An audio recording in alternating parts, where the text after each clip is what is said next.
Dubois. This is the writings of W.E.B. Dubois, who, for those who don't know, was a very active and famous civil rights writer and thinker and teacher from around the turn of the century and a little bit before and a little bit after. I mean, I think he lived until the 1960s, early 1960s. This is a Library of America edition. Comes with a slipcover. And like all Library of America books, has this beautiful cloth, textured cloth on it. It's got the cool spine. I like it anyway. The Library of America symbol. They all come with a ribbon, and they're all sewn bound with acid-free paper. They're good, solid books, easy to hold. Now, I've talked about Library of America books before and how they use thin paper to allow an easy form factor, a form that you can carry around. It's always the same height and the same width. However, sometimes when they have a lot to put in there, they make it pretty thick. That's a pretty thick book. This is not, it's still easy to carry around because it's small and not as heavy as other books of its size. This book is something over 1,300 pages. I'm trying to think of another, I should have probably grabbed another book of similar size to show the difference. But so for a 1,300 page book, this is actually pretty easy to carry around. It's just dense with material. Let's have a look at the table of contents.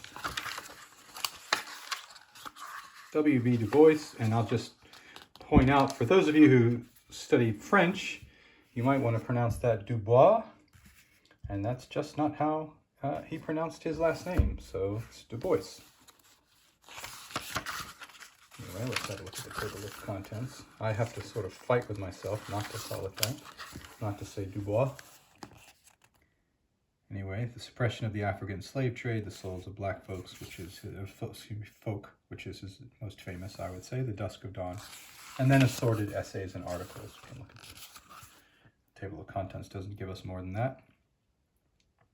There's no real introduction in any, as far as I remember, in any Library of America book. It sort of jumps in, and then in the back there's always a chronology of the writer.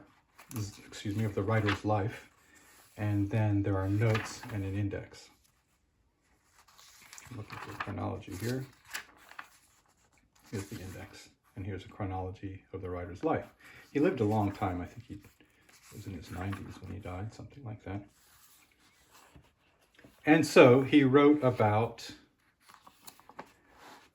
as far as I know, he wrote exclusively about what it's like, the black experience in the United States, and civil rights, and fought against the Jim Crow laws and fought for equality, and that is the gist of it. I have read, of course, I don't want to say of course, I have read The Souls of Black Folks, and unfortunately, nothing else. The Souls of Black Folk, I keep calling it folk, with an S at the end, folks, for some reason, I don't know why. The Souls of Black Folk. I was required to read that at some point in my academic career, and I've never gone back and read any more of Dubois, and so I can't explain that. I've got this big book sitting on my shelf saying, why don't you read me? And so at some point I will. In any case, here it is, a Library of America edition of I almost said the Lives of Black Folk, of the writings of W.E.B. Dubois.